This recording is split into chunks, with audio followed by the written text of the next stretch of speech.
If you can tell us, what was the reason that America shut down the Houston consulate from China? Yeah, this was July of this year, Debbie. This year. State Department officially said that China was using Houston for intelligence gathering, espionage. Well, that's true of the other 4 consulates in the U.S. I think that it was because Houston was providing financial and logistical support for violent protesters. Yeah. Radio Free Asia reports that an intelligence unit of the People's Liberation Army based themselves in the Houston consulate, and from there they used artificial intelligence and big data to identify Americans likely to participate in Black Lives Matter and Antifa protests, and then the Chinese military sent them videos on how to riot.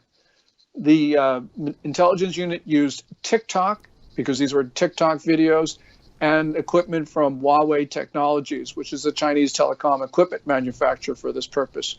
And this goes beyond subversion. This is an act of war, Debbie. And thank God the State Department closed it down. In that piece you talked about, I recommend that the U.S. close down all 4 of the remaining consulates and that we cut back the embassy staff in Washington to just a few people.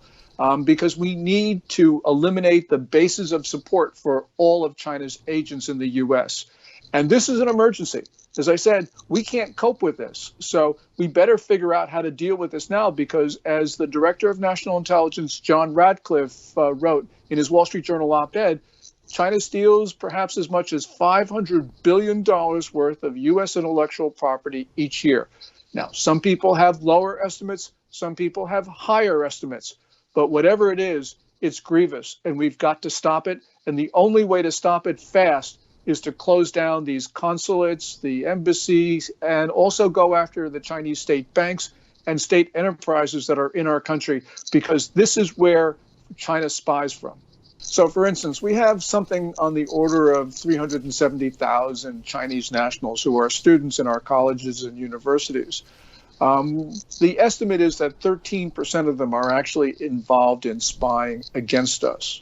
And we also know that China's Ministry of State Security and consular officials monitor those students, pass along instructions to spy, and for other purposes.